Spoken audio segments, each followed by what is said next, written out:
At this moment, we could just be 12 hours away from Starship's 9th flight test. We saw a whole bunch of stuff happen over the past few weeks. Let's take a deep dive into launch, preparations, what we're going to see in the coming days, and much more.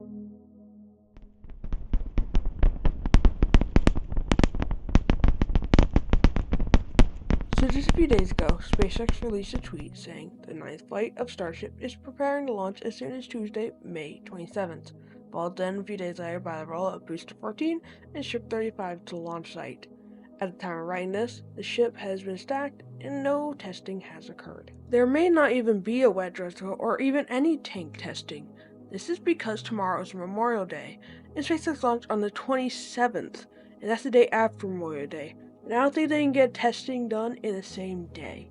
So, because they cannot be able to close the highway on Memorial Day, they cannot do any tests. So this means most likely there will be no wet dress rehearsal, and they're just going to wing it like Flight 8. So just a few days ago, SpaceX released a tweet saying, quote, Starship is designed to fundamentally change and enhance humanity's ability to reach space. Its 8th flight test was a reminder of the values putting hardware into the real-world environment as frequently as possible, while still maximizing control for public safety to achieve the goal of flying reliably, fully, and rapidly reusable future. I linked the summary down below if you want to read it. Reminder that is linked below on the video. The root cause of the boost backburn to only have 2 engines was a torch igniter issue. This is also seen on Flight 7, but it only had 1 engine. SpaceX said post-flight testing was able to replicate the issue, and engines on future flights should not be able to encounter this issue. It could come along in the future, but hopefully on Flight 9 that won't happen with Booster 14. Now back to Starship. It was said that the upper stage went on its planned flight path after hot staging. SpaceX said approximately 5.5 minutes into its descent burn, a flash was observed in the aft section of the vehicle near one of the center Raptor sea level engines, followed then by an energetic event that resulted in the loss of the engine. Immediately after, the remaining 2 center Raptor engines and one of the Raptor vacuum engines shut down, and vehicle control authority was lost. Telemetry from the vehicle was last received approximately 9.5 minutes into the flight, or a little more than 2 minutes following the first flash observation, at which point all engines have shut down. The most probable root cause for the ship was identified as a hardware issue in one of the upper stage center Raptor engines that resulted in advertent propellant mixing and ignition. Extensive ground testing has taken place since the flight to better understand the failure, including more than 100 long-duration Raptor finds at McGregor's test facility. Also in the summary, it has appeared that the Flight 7 and 8 issues are completely different. Flight 7 had an issue known as POGO. Ship 33 encountered a significant issue in oscillations. This is also known as POGO, a phenomenon where vibrations from the rocket engines interact with its fuel system, amplifying to powerful structural stress. These oscillations were stronger than expected and led to damage of Ship 33's propulsion section. As a result, multiple engines shut down. The vehicle lost control roughly 8 minutes into the flight. SpaceX later confirmed that the POGO effect was the key contributor to the failure, prompting hardware modifications, software updates, and procedural changes to prevent a similar issue on future missions. So it does appear that they somewhat fixed the Flight 7 issue and Flight 8 just got unlucky. Flight 9 has made new changes. This includes engines on the Starship's upper stage received additional preloads on the key joints, a new nitrogen purge system, and improvements on the propellant drainage system. And also future upgrades to Starship will introduce Raptor 3 engines, which will introduce additional reliability to improvements to address the failures. For the booster side, SpaceX will be testing many new experiments on this flight. This includes a higher angle attack, attempting to use 2 engines during the final parts of the landing burn, and the first reflight of a Super Heavy booster. Because of these experiments, they will not be attempting a tower catch with the booster. Even though this is sad, the main goal is data. This will help SpaceX improve Starship and Super Heavy for the future. Following stage separation, the booster will flip in a controlled direction before initiating its boost backburn. This will be achieved by blocking several of the vents of the vehicle's hot stage after, causing the thrust of Starship's engine to push the booster in a known direction. Previous booster flips went in a random direction, and directional push of small difference in the thrust of Starship's upper stage engines at ignition. Flipping in a known direction will require less propellant to be out in reserve, enabling the use of more propellant during ascent to enable additional payload mass to orbit. The main goal and the most obvious goal is for Ship 35 to reach SECO, that stands for Second Engine Cutoff.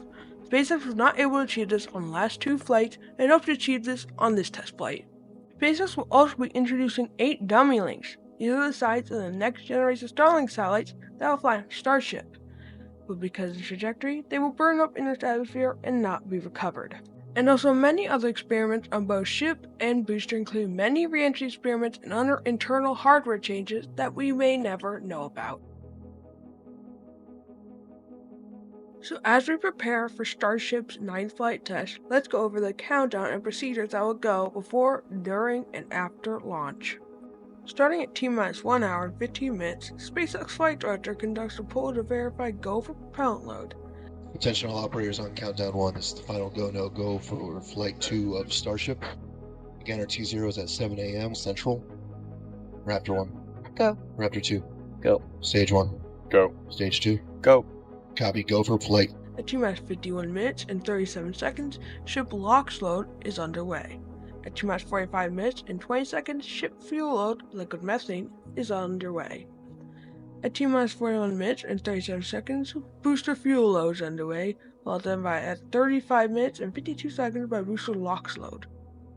At T-minus 19 minutes and 40 seconds, Raptor engine 2 begins on both booster and ship. T-minus 3 minutes and 20 seconds, ship propellant load is complete, and at 2 minutes 50, booster propellant load is complete. At T-minus 30 seconds, SpaceX flight director verifies go for launch. At T-minus 10 seconds, the water deluge activates. At 3 seconds, the engine ignition sequence starts, and at T0, excitement is guaranteed. Then at T+2 seconds, Starship will lift off from the pad on its way into space. At 1 minute 2 seconds, Starship will experience max Q. 2 minutes 35 seconds, Starship Super Heavy will go through MECO, that is most engine cutoff, followed in 2 seconds later by hot staging and stage separation. 10 seconds later, we will have the boostback burn startup. At T+3 minutes and 28 seconds, the boostback burn shutdown, followed 2 seconds later by hot staging jettison. At 6 minutes and 19 seconds, the landing burn will start up, followed 21 seconds later by the landing burn shutdown and splashdown. Hopefully at 8 minutes 56 seconds, Ship 35 will shut down its 6 Raptor engines. At 18 minutes 26 seconds, we'll have the dummy links deploy. At 37 minutes and 49 seconds, we'll have Raptor engine relight demo. At 47 minutes and 50 seconds, Starship will re-enter the Earth's atmosphere. 1 hour, 3 minutes, and 11 seconds, Starship will be transonic. At 1 hour, 4 minutes, 26 seconds, Starship will be subsonic. 1 hour, 6 minutes, 11 seconds, Starship will have its landing flip maneuver, followed 5 seconds later by a landing startup. And at 1 hour, 6 minutes, and 30 seconds, an exciting landing in the Indian Ocean. So what did you think about this? Will Ship 35 explode, or will it make it to the Indian Ocean? Leave a comment below. Reminder, all the sources are linked below and credit goes to NASA Spaceflight, SpaceX, and the rest.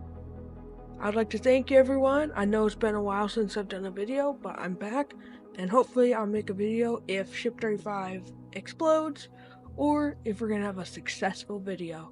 I'll see you next time.